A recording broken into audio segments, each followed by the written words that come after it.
Baik, terima kasih. Bismillahirrahmanirrahim. Assalamualaikum warahmatullahi wabarakatuh. Waalaikumsalam. Assalamualaikum warahmatullahi Wabarakatuh. wabarakatuh. Waalaikumsalam warahmatullahi wabarakatuh.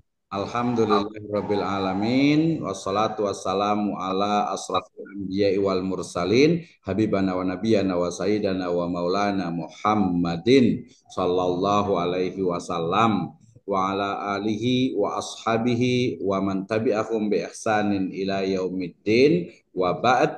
Qala Allah ta'ala fi kitabihil karim, a'udzu billahi minasyaitonir rajim. Bismillahirrahmanirrahim. Alhamdulillah hatta zurtumul maqabir kalla saufa ta'lamun thumma kalla saufa ta'lamun kalla law ta'lamuna ilmal yaqin la tarawunnal jahim thumma la tarawunnaha ainal yaqin thumma la tus'alunna yawma idzin 'anin na'im. Wa qala Allahu azza wa jalla aidan, Allahu nurus samawati wal ard masalun kamishkatin fiha misbah al misbahu fi zujajah as-zujajatu ka'annaha kawkabun durriyun yuqadu minas au yuqadu min syajaratin mubarakatin zaitunatin la syarqiyyati wala gharbiyah yakadu zaituha yudhi'u walau lam tamsashu nar nurun an-nur yahdillahu linurihi may yasha wa yadribullahu al-amsala linnas wallahu bikulli syai'in alim. Wa qala Rasulullah sallallahu alaihi wasallam fi riwayatin tawilah annahu bainama nahnu julusun inda Rasulillahi sallallahu alaihi wasallam dzata yaumin summa jaa rajulun bayadus siyab wa sawadus sya'r la yura ahadihi wa ma indahu asarus safar summa jalasa ila nabi sallallahu alaihi wasallam fa asnada rukbatayhi ila rukbatayhi wa wadda ala fakhidayhi faqala ya Muhammad akhbirni anil iman ila akhirih. Amma ba'd fa inastaqal hadits kitabullah wa khairal huda hudan Nabi sallallahu alaihi wasallam. Alhamdulillah, syukur kepada Subhanahu wa taala yang telah memberikan kepada kita kenikmatan iman, Islam dan juga ihsan. Kemudian salawat dan salam sama-sama kita panjatkan kepada junjungan alam Kita Bu, saya lupa. Maulana Muhammadin sallallahu alaihi wasallam, kepada seluruh ahlul baitnya, para sahabatnya, serta orang-orang yang senantiasa mengikuti jejak sunnahnya hingga akhir zaman. Saya ucapkan terima kasih kepada seluruh mahasiswa di program studi Pendidikan Agama Islam, Sekolah Tinggi Agama Islam, STAI Sirojul Falah Bogor. Baik, hari ini kita akan membahas tentang the art of Islamic research, ya. Kenapa ini penting? Philosophical basic and implementation. Dari basic filosofi, dasar filosofi ke implementasinya. Ini menjadi hal penting. Kenapa? Karena kita berada di program studi Pendidikan Agama Islam. Dan ilmu pengetahuan tentu saja dia terus berkembang. Baik, Ibu dan Bapak sekalian, teman-teman semuanya, saya awali dengan firman Allah Subhanahu wa taala. Tadi yang saya pertama baca itu adalah surat At-Takasur, kalla saufa ta'lamun, summa kalla saufa ta'lamun, kalla law ta'lamuna ilmal yaqin, la tarawunnal jahim, summa la tarawunnaha ainal yaqin. Ini kita bicara tentang bagaimana ilmu, ya, yang itu bisa didapatkan dengan melalui apa? Melalui optimalisasi panca indera dan juga nanti rasio dan juga keimanan, ya. Sehingga kalla saufa ta'lamun, janganlah begitu, kelak kalian akan mengetahuinya, ya. Summa kalla saufa ta'lamun, ya, dan janganlah begitu, kelak engkau akan mengetahuinya, ya. Kalla lau ta'lamuna ilmal yakin. Ya, janganlah begitu jika kalian mengetahui dengan pengetahuan yang yakin. Summa awalat apa dikatakan la tarawunnal jahim summa la tarawunnaha ainal yakin, dan sungguhnya kamu benar-benar akan melihatnya dengan ainul yakin, ya. Jadi metode penelitian, metodologi penelitian, ilmu tentang metode adalah, ya, seperangkat cara untuk mencari ilmu pengetahuan. Nah, salah satu dari ilmu pengetahuan yang ada di dalam Islam adalah terkait dengan puncak dari ilmu pengetahuan, yaitu nurun ala nurin, ya, cahaya di atas cahaya, cahaya ilmu tentu saja. Jadi ada cahaya yang ada di atas cahaya, yaitu cahaya Allah Subhanahu wa taala, itulah puncak dari sebuah ilmu pengetahuan. Baik. Kemudian terkait juga dengan penelitian, kemarin saya sebutkan juga, diingatkan dengan surat Al-Hujurat ayat ke-6. A'udzubillahi minasyaitonirrajim. Bismillahirrahmanirrahim. Ya ayyuhalladzina amanu in ja'akum fasikum binaba'in fatabayyanu antusibu qauman bijahalatin fatusbihu ala ma fa'altum nadimin. Wahai orang-orang yang beriman, jika datang kepadamu orang fasik membawa suatu berita, maka periksalah dengan teliti agar kamu tidak menimpakan suatu musibah kepada suatu kaum tanpa mengetahui keadaannya, yang menyebabkan kamu menyesal atas perbuatanmu itu. Ya, ini jelas sekali dalam konteks metode penelitian. Jadi dari sisi validitas data dan juga kesahihan dari sebuah data yang menjadi kumpulan dari informasi. Kemudian di sini juga dikatakan apa? Fatabayyanu antusibu qauman bijahalatin fatusbihu ala ma fa'altum nadimin, ya. Jadi agar tidak menimpa suatu musibah pada suatu kaum tanpa mengetahui keadaannya. Mengetahui keadaannya, apa adanya, faktanya, realitanya, itu adalah salah satu dari metode dalam fenomenologi. Ya, kemudian tadi dikisahkan sebuah riwayat juga ada dua. Pertama kisah tentang bagaimana malaikat Jibril mengajarkan Kanjeng Nabi Muhammad SAW dan para sahabatnya. Kemudian juga kisah tentang Abdullah bin Abbas dan juga kisah tentang Abdullah bin Amr bin Al-As. Saya rasa ini sudah saya ulang beberapa kali. Nah, ini juga mesti ingat kita, kenapa metode penelitian itu penting? Kenapa mata kuliah kita itu penting? Ya, pertama adalah pengembangan dari ilmu pengetahuan. Jadi ilmu pengetahuan, keterampilan, skill, kemampuan itu harus dikembangkan. Itu menjadi sebuah keniscayaan. Bedanya orang yang kuliah dengan yang tidak kuliah adalah orang yang kuliah mereka akan haus dengan ilmu pengetahuan. Sudah tahu ini, ingin tahu yang lainnya, terus seperti itu. Ya, sehingga kemudian apa? Kita semakin sadar bahwa banyak ilmu yang belum kita miliki. Nah, penelitian dan pengembangan adalah metodenya. Maksudnya dengan ilmu pengetahuan yang berkembang itu atau pengembangan ilmu pengetahuan itu dilakukan dengan menggunakan penelitian atau dengan cara meneliti. Nah, untuk meneliti ini tentu saja kita harus memahami bagaimana metode penelitian ya yang akan kita lakukan, yang disesuaikan dengan objek ataupun subjek dari penelitian kita. Nah, sayangnya memang ya pemahaman yang masih kurang terhadap pelaksanaan penelitian. Jadi mahasiswa sendiri kadang ya, mahasiswa itu kadang, waduh saya mau buat skripsi, kayak gimana, seperti apa penelitiannya. Ini kan kemarin alhamdulillah yang saya ingat yang S2 ya dengan S1 juga sudah mulai persiapan untuk nanti skripsi dan seterusnya. Jadi bagaimana nih menulis skripsi, bagaimana melakukan penelitian, ya sayangnya masih kurang, makanya kita belajar mau meneliti tentang apa, metodenya bagaimana. And the big question in our topic today is how about Islamic paradigm in research? Ya, of course in usul fikih and maqasid studies. Ini yang akan kita pelajari bersama. Ini kita lihat kemarin bagaimana jumlah dari peneliti di Indonesia itu sangat kurang sekali ya. Negara semisal ya Singapura tentu saja ya, Indonesia, Korea, Rusia, Tiongkok apalagi jumlah peneliti itu banyak. Kenapa? Karena tadi memang meneliti itu ya cara untuk mengembangkan ilmu pengetahuan ya. Bandingkan di Malaysia itu lebih kurang ini 25.000 periset atau penelitian, sementara Indonesia itu masih 6.000. Ya ini grafiknya juga belum banyak berubah sampai tahun 2024. Artinya sebenarnya kita kuliah itu bukan hanya dapat ijazah, dapat gelar, tetapi mengajarkan pada mahasiswa untuk memahami, untuk melakukan penelitian sebagai upaya mengembangkan ilmu pengetahuan. Jadi sangat mulia sekali. Nah, kita bahas nih. Jadi dari jumlah peneliti yang sangat sedikit itu, ternyata juga lebih sedikit lagi dari umat Islam. Kenapa? Ada pada umat Islam juga ya peneliti yang ideologinya itu adalah liberal, ya liberalism. Kenapa? Karena mereka beralasan kebebasan berekspresi.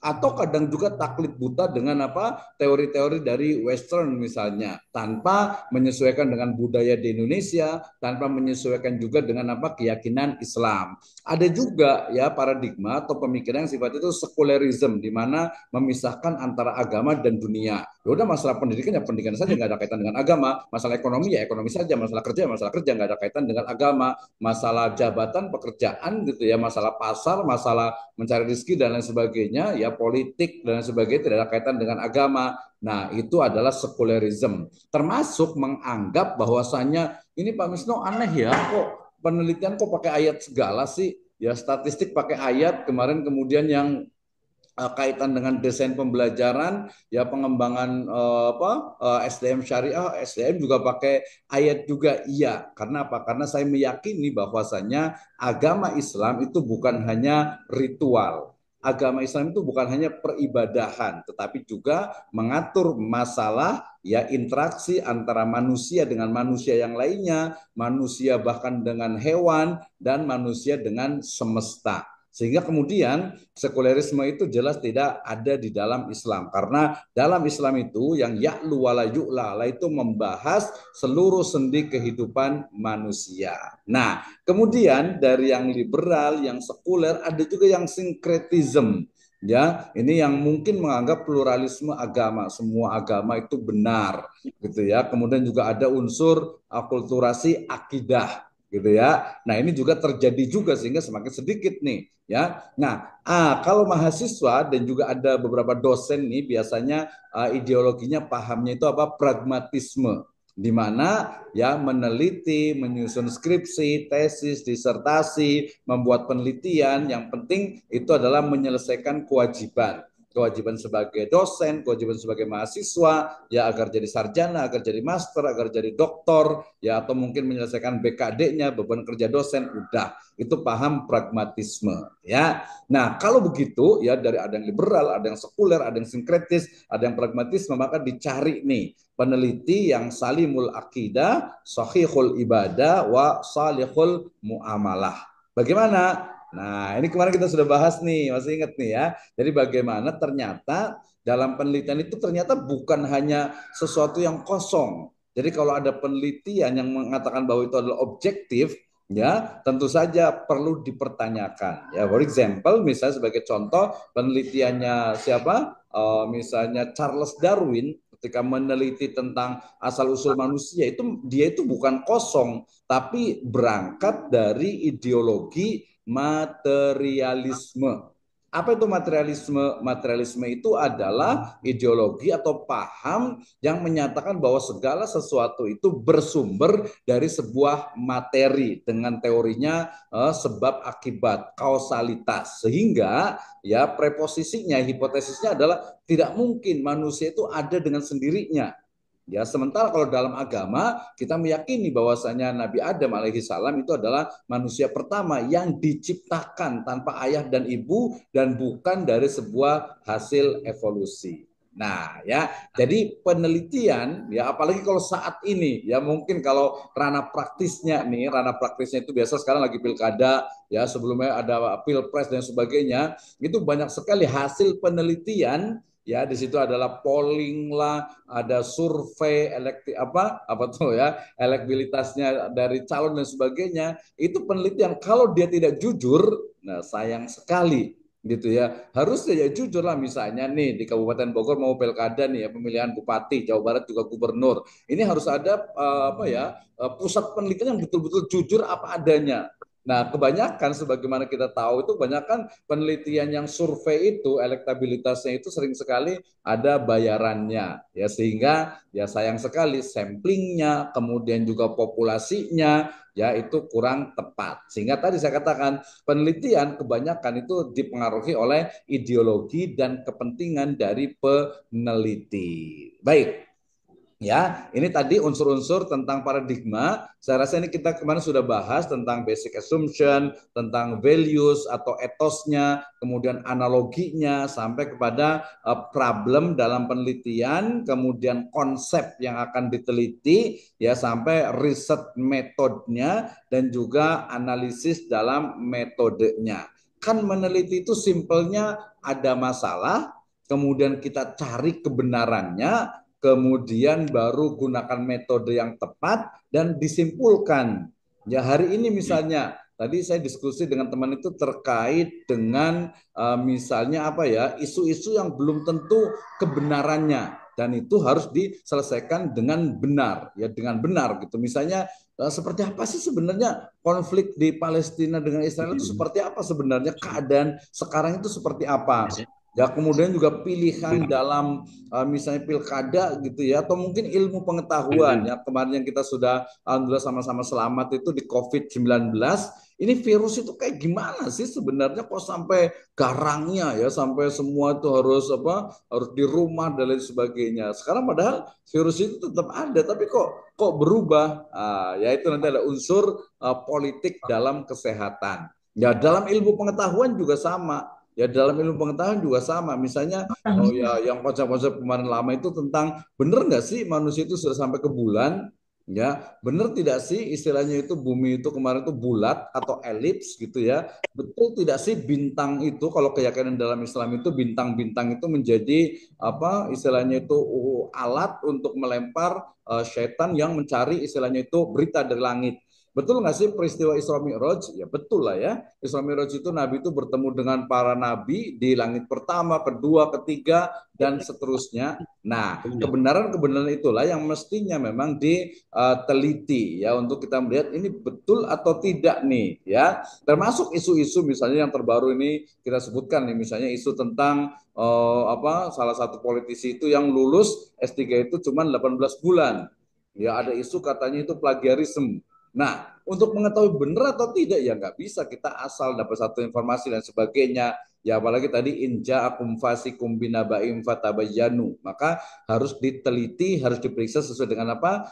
Mencari yang benar itu yang mana. Oke. Nah, ini tadi ke hasil analisisnya, representasinya, dan juga masuk ke dalam paradigma penelitian. Ini kita masih sudah juga kemarin ya, masih ingat tentang bagaimana positivisme dengan post-positivisme, ini sangat jelas sekali paradigma dan cara pandang tentang sebuah kebenaran. Jadi benar itu seperti apa? Apakah benar itu sesuai dengan realitas yang ada gitu ya, atau mungkin sesuatu yang tersembunyi? Wah, di sini saya ngelihat Ustadz Ali Imron nih ya, dari mukanya kelihatan apa, bahagia gitu kan ya, bahagia. Jadi kalau kita lihat fenomena itu bahagia. Kemudian dari apa ya, dari kelihatan di Ustadz Ali gak apa-apa ya kan, ketua kelas kita di luar biasa ya. Nah jadi kita bisa melihat sesuatu yang ini benar atau tidak, tidak hanya sesuatu yang bisa dicerna oleh panca indera kita ya. Ini kemarin bicara tentang paradigma, minimal kita udah tahu ada positivisme, ada konstruktivisme, ada pragmatisme, ada subjektivisme, ada juga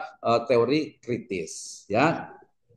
Tadi ada positivisme, ini post positivisme, ini saya lewati karena pembahasan kita bukan yang di sini sebenarnya itu ya, karena ini sudah lewat. Jadi saya bicara ini the meaning of Islamic research. Jadi makna dari sebuah penelitian di dalam Islam. Saya menyebutnya dengan the art of Islamic research. Jadi ketika kita melakukan penelitian ya, baik itu yang sifatnya kuantitatif atau kualitatif atau mix method ya, maka sebagai muslim tentu saja kita harus memahami ya ruang lingkup ya, ataupun saya menyebutnya dengan seni dalam penelitian berbasis Islam. Yang pertama yaitu intention, niat ya, innamal a'malu binniyat, innamal a'malu binniyat. Jadi segala itu tergantung kepada niatnya. Ya sama tadi, kalau niat kita kuliah dapat ijazah, niat kita tuh dapat gelar, ya boleh sih, nggak ada yang larang gitu, silakan saja gitu. Tapi sangat sayang sekali kalau hanya inginnya itu gitu ya. Kalau hanya kuliah itu kita pengennya dapat ijazah saja, sangat sayang sekali. Kenapa? Karena dalam kuliah itu adalah proses untuk kita mengembangkan diri kita, mengembangkan skill kita, kemampuan kita, cara berpikir kita, penelitian kita, ya termasuk jaringan kita juga gitu ya. Nah, ini penting. Jadi niatnya termasuk juga dalam meneliti. Kalau meneliti niatnya itu sudah tidak baik, mencari-cari kesalahan orang, ya, kemudian mencari kelemahan orang, itu bukan penelitian. Ya, itu malah berangkatnya dari apa? Suudon, buruk sangka. Intention, niat dalam Islam itu adalah bagaimana tadi kalla saufa ta'lamun summa kalla saufa ta'lamun kalla lau ta'lamuna ainal yakin ya, kalla apa kata kalla saufa ta'lamun summa kalla saufa ta'lamun kalla lau ta'lamuna ilmal yakin la tarawunnal jahim summa la tarawunnaha ainal yakin sampai nanti ujungnya adalah hakul yakin. Jadi niat dalam meneliti, dalam kuliah, dalam menulis skripsi, tesis nanti dan juga penelitian yang lainnya itu mestilah didasarkan kepada wama umiru illa liya'budullaha mukhlisina lahuddin, ya. Itu yang pertama, niatnya. Yang kedua adalah metodenya. Jadi harus dikuasai bagaimana metode penelitian kuantitatif, bagaimana metode penelitian kualitatif, terus bagaimana juga metode-metode misalnya yang Islamic research. Ya, tinggal menentukan metode itu didasarkan kepada apa? Kepada objek dari penelitian kita. Ya, oke, lanjut.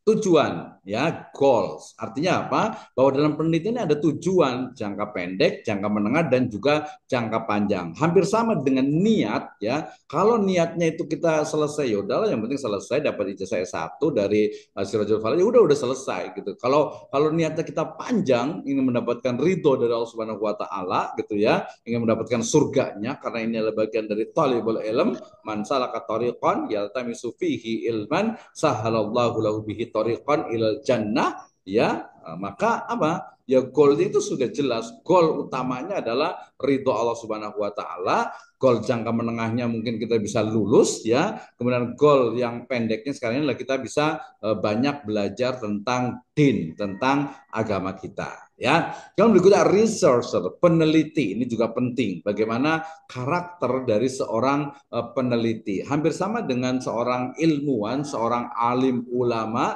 ya, di mana ketika seorang peneliti, ketika seorang alim ulama itu semakin berilmu, maka dia semakin apa? Semakin menunduk, semakin merunduk, semakin tawadu, ya, semakin dia itu tidak sombong. Nah, termasuk nanti kita bicara tentang objeknya dan juga usernya. Ini ada penjelasan satu-satu sebenarnya. Nah, dari sini tadi ya, saya sudah bacakan juga di surat Al-Bayyinah ayat yang kelima dan juga Az-Zariyat 56. Ya, a'udzubillahi minasyaitonirrajim. Bismillahirrahmanirrahim. Ya, dikatakan apa? Wa ma khalaqtul jinna wal insa illa liya'budun. Jadi lillah, seluruh aktivitas termasuk riset itu dilakukan karena Allah Subhanahu wa taala. Ini penting sekali. Kalau kuliah kurang semangat gitu ya, kalau umpamanya nanti nulis skripsi kurang semangat, diingatkan kembali kita dengan niat kita. Untuk apa kita kuliah? Untuk apa kita menyusun skripsi? Ya. Kemudian, seberapa penting sih niat itu? Ya, kata niat itu seperti surat.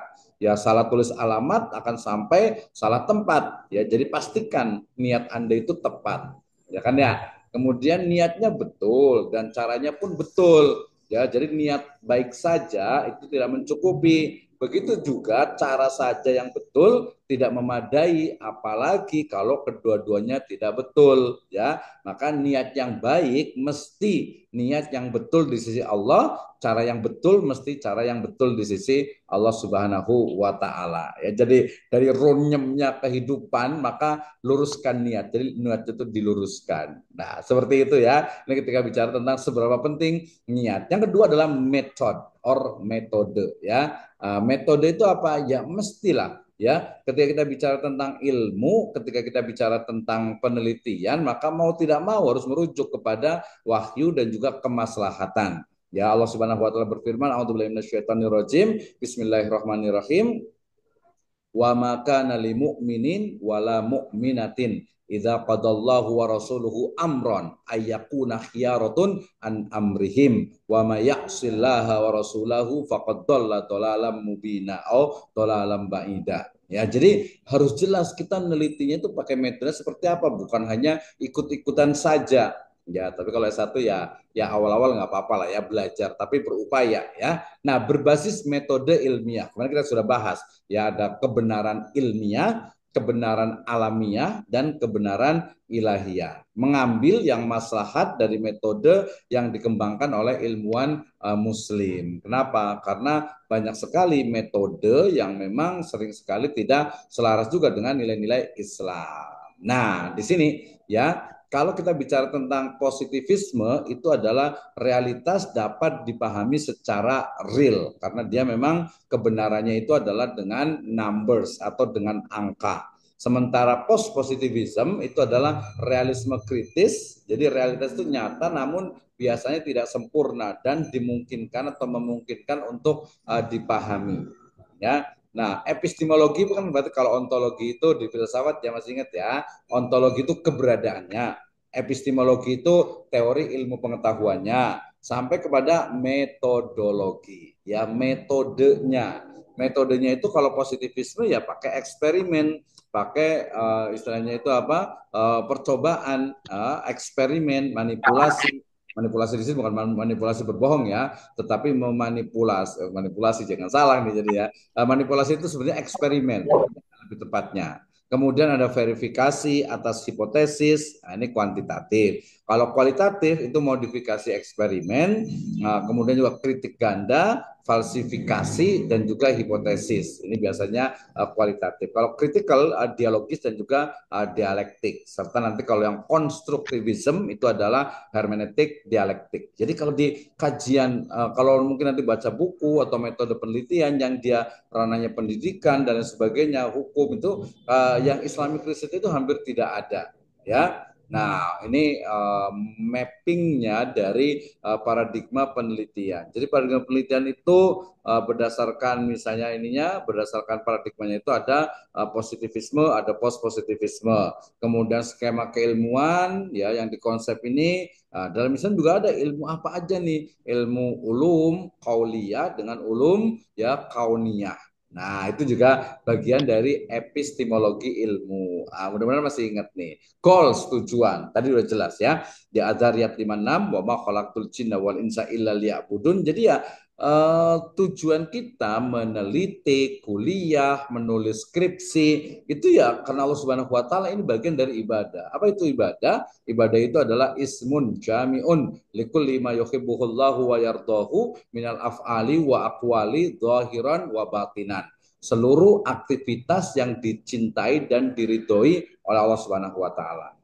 Itu adalah ibadah. Apa? Selain juga ibadah, ya ibadah itu tentu saja di sana ada taqarrub ilallahi azza wa jalla, kemudian khairun nas anfa'uhum linnas, memberikan manfaat kepada manusia, kepada hewan, binatang, kepada juga tumbuhan dan alam semesta. Tujuannya untuk apa? Kemaslahatan duniawi dan juga ukhrawi.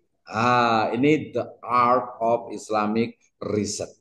Falah dunia dan akhirat itu menjadi tujuan utama dalam penelitian berbasis Islam. Objeknya apa? Kita lihat dalam surat Muhammad ayat ke-24. A'udzubillahi minasyaitonirrajim. Bismillahirrahmanirrahim. Afala yatadabbarunal Qur'an am ala qulubi aqfaluha. Wah, ini Ustaz sudah hafal semuanya nih ya. Apakah mereka tidak memperhatikan Al-Quran atau hati mereka terkunci?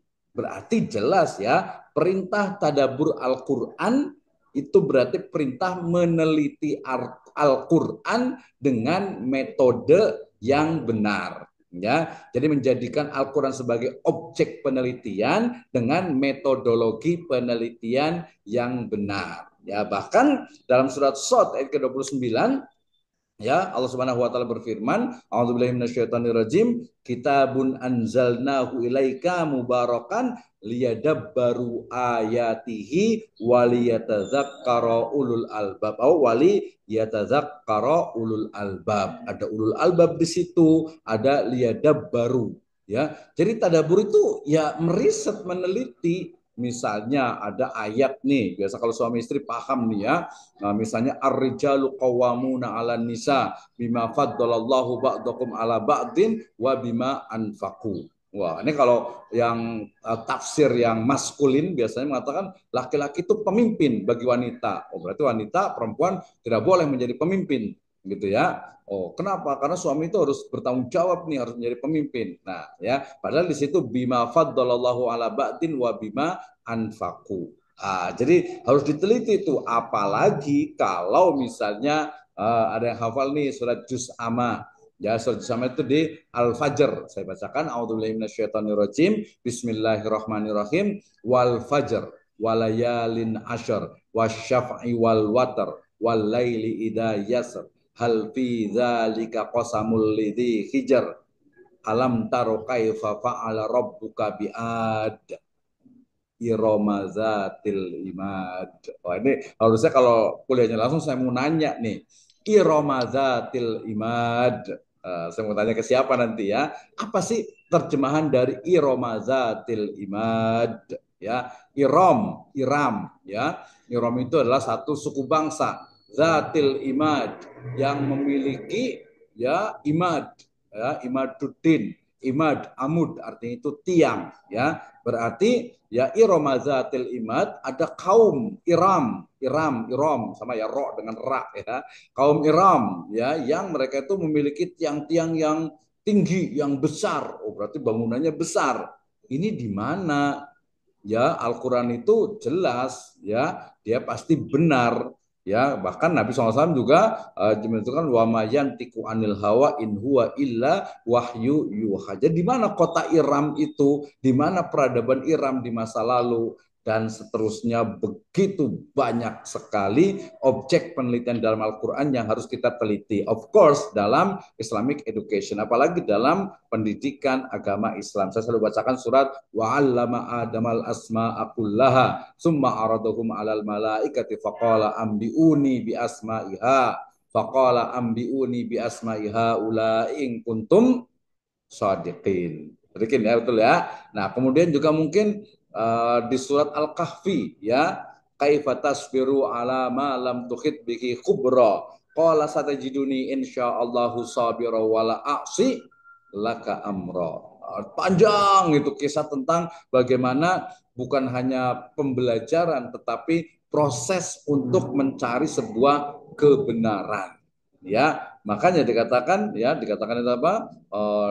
Ilmu min indina wa 'allamnahu min ladunna ilma. Ya, ilmu ladunna, ilmu laduni katanya gitu ya. Nah, itu. Kemudian juga masih di afala yatadabbarunal Qur'an walau kana min indi ghairillahi lawajadu fihi khilafan katsira. Ya. Jadi banyak sekali. Ini baru bicara tentang sasaran atau objek penelitian Al-Quran, kemudian ayat-ayat kauniyah. Jadi dua ini, ayat-ayat kauliyah, teks Al-Quran dan Sunnah, ayat-ayat kauniyah, seluruh alam semesta. Ya, bagaimana semesta ini diciptakan. Ya, kemudian sab'as samawat, misalnya di surat Tabarok. Ya, a'udzubillahi minasyaitonirrajim. Bismillahirrahmanirrahim. Surat Al-Mulk ya. Tabarakalladzi biyadihil mulku wa huwa ala kulli syai'in qadir. Alladzi khalaqal mauta wal hayat liyabluwakum ayyukum ahsanu amala dan seterusnya ya. Alladzi khalaqa sab'as samawatin tibaqa. Ada sab'as samawat, ada 7 langit. Ya, 7 langit itu seperti apa sih? Ya udahlah ikut aja 7 langit, 7 lapisan langit kayak lapis Surabaya gitu ya, lapis legit gitu, 7 atas bawah gitu. Padahal faktanya ya bisa jadi tidak seperti itu karena ilmu fisika, ilmu misalnya apa astronomi menyebutkan lapisan langit itu bukan kayak kue lapis gitu ya, bukan kayak lapis legit gitu ya, tapi mungkin belum terjawab bahkan seperti trompet dan lain sebagainya. Itu sama samawatin tibako. Gimana tuh caranya? Berarti bicara tentang science in Islam or Islamic science. Nah, peneliti ini juga penting nih ya. Karakternya seperti apa? Al-Furqan ayat ke-63. A'udzubillahi minasyaitonirrajim. Wa ibadur rahmanil ladzina yamsuna 'alal ardi hauna wa idza khatabahum jahiluna qalu salama. Hamba-hamba Allah Subhanahu wa taala, ibadur rahman, yang penyayang itu orang-orang yang berjalan di atas bumi itu dengan apa? Rendah hati. Yamsuna alal ardi hauna. Wa idza khatabahumul jahiluna qalu salama. Ya, yang beriman dengan rendah hati, apabila orang yang jahil itu menyapa mereka, mereka mengucapkan kata-kata yang salam, yang baik. Nah, ini nanti kalau interview, kalau wawancara, kalau observasi, ya kita kan biasa nih ketemu banyak orang-orang yang sok tempe gitu ya, sok tahu, sok tempe gitu kan ya, ngomong gini-gini padahal belum tentu kebenarannya. Ya udahlah, salam aja lah gitu ya. Percuma juga gitu karena mungkin ya perspektif cara pandangnya itu berbeda gitu ya. Oke, Islamic researcher menjadi peneliti yang Islami ya. Nah, jadi tadi itu Muslim, kemudian adil, kemudian hanif, lurus ya. Yang mereka itu peneliti itu harus seperti itu, tidak untuk kepentingan keduniaan, kepentingan kelompok, kepentingan organisasi, kepentingan pribadi juga gitu. Tapi memang betul-betul karena Allah Subhanahu wa taala. Next, itulah Islamic researcher. Nah, penggunanya bisa muslim, bisa non muslim. Ya, kenapa? Karena wa ma arsalnaka illa rahmatan lil alamin. Tidaklah kami mengutus kalian, mengutusmu, ya Kanjeng Nabi Muhammad SAW, melainkan untuk menjadi apa? Rahmat bagi seluruh alam. Artinya penelitian kita, hasil penelitian kita itu ya bisa digunakan bukan hanya untuk orang muslim, tapi juga untuk non muslim, untuk semesta semuanya. Gitu ya. Kenapa? Karena tadi kan kita umat Islam itu datang untuk rahmat, bukan untuk apa? Bukan untuk mencela gitu ya, mengajak, bukan untuk mengejek katanya gitu ya. Jadi membawa gitu ya, bukan hanya istilahnya itu istilahnya apa ya, meninggalkan mereka, tidak seperti itu ya. Kenapa? Karena ud'u ila sabili rabbika bil hikmati wal mau'izatil hasanah wajadilhum billati hiya ahsan. Nah, oke, jadi kesimpulannya the art of Islamic research itu adalah seni meneliti Islam. Itu pastikan bahwasanya akidah, tauhid, spiritualitas itu menjadi dasar bagi knowledge dan juga science, ilmu pengetahuan. Kemudian ilmu pengetahuan, knowledge dan juga science itu mestilah ya dilakukan pengembangan dengan amanah dan juga sifat inovatif. Inovatif ini maksudnya adalah jadi memiliki tadi ya pengembangan penelitian. Nggak bisa melakukan inovasi kalau tidak ada penelitian, tidak ada research and development. Dan paling penting kualitas dari hasil penelitian kita mestilah dia itu itqan ya, yang didasarkan kepada kualitas hasil, kemudian juga objektif dan sesuai dengan apa kebenaran yang ada. Dan teamwork jangan lupa juga. Kenapa? Karena kita nggak bisa sendiri ya. Kita perlu adanya apa istilahnya itu apa berbagai hal yang memang perlu kita kembangkan secara bersama-sama. Nah, ini Islamic paradigm. Jadi kemarin ada bicara tentang positivisme, ada post positivisme. Inilah Islamic science sebagai Islamic paradigm. Nah, ini kita sudah bahas semuanya tentang kuantitatif, tentang kualitatif, tentang paradigma. Ini nanti akan dibahas ya tentang metode-metode penelitian di kualitatifnya. Nah, Islamic paradigm seperti ini. Ya, paradigma Islam dasarnya akidah, kemudian ada bilang syariat dan muamalah, bisa menggunakan usul fikih kalau dia adalah bagian dari hukum, bisa menggunakan makosid dalam semua bagian dari kehidupan umat manusia, dan juga bisa menggunakan Islamic Studies pendekatannya untuk berbagai ilmu pengetahuan yang ada di dunia ini. Jadi gimana nih? Bisa nggak sih Pak meneliti pendidikan agama Islam dengan usul fikih? Ya bisa lah, namanya itu fikih pendidikan. Ya kenapa sih kalau pesantren itu dia nggak boleh dicampur laki-laki dengan perempuan?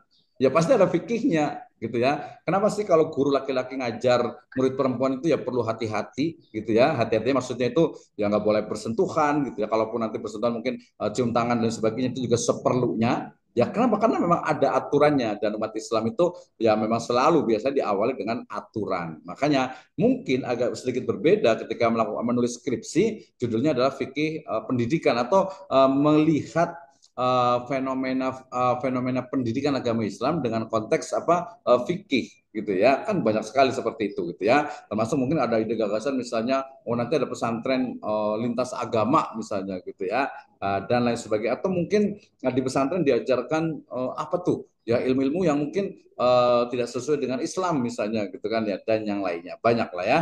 Ini metodenya bisa mengistimbat dengan istidlal. Saya juga menjadikan ini sebagai sebuah metode bahkan menjadi tool analisis dalam penelitian. Maqasid syariah dengan konsep hifdzuddin, hifdzun nafas, hifdzul akal, hifdzun nasl, dan hifdzul mal itu bisa kita kembangkan dalam konteks pendidikan agama Islam, khususnya dalam hifdzul akal. Ya, hifdzul akal itu adalah menjaga, melindungi, memelihara, melestarikan, dan mengembangkan akal.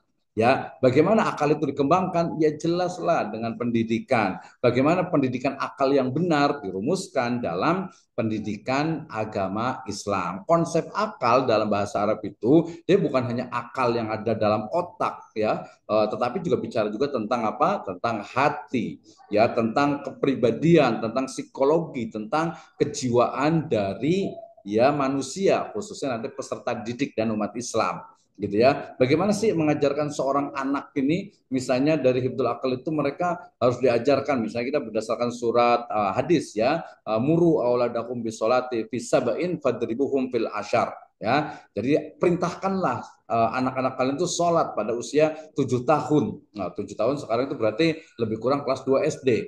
7 tahun kelas 2 SD berarti harus sudah diperintahkan sholat. Gimana mau diperintahkan sholat, dia belum bisa sholat, maka diajari. Berarti diajarkan sholat, ya maksimalnya itu adalah di kelas 1. Ya, kelas 1 itu sudah diajarkan sholat. Nah, diajarkan sholat nggak mungkin kalau dia sebelum diajarkan wudhu. Berarti diajarkan wudhu itu harusnya anak TK itu dia sudah bisa berwudhu dengan benar, tahu pembatal-pembatalnya. Nah, sebelum wudhu kan harus bebersih dulu, ya harus toharoh dulu, harus bersuci. Maka babul ma, ya kitab toharoh sebagainya itu harus dilakukan. Udah lewat dari jam ini nih ya. Ini banyak sekali contoh-contoh dari penelitian, lebih detail lagi pada pertemuan-pertemuan yang akan datang. Oke, Ismi, jazakumullahu khairan ala khudurikum fi hadhihi kisah at-tayyibah. Terima kasih pertama untuk ketua kelas kita nih Pak Ustadz Ali Imron ya atas waktunya. Ya, terima kasih. Demikian. Assalamualaikum warahmatullahi wabarakatuh.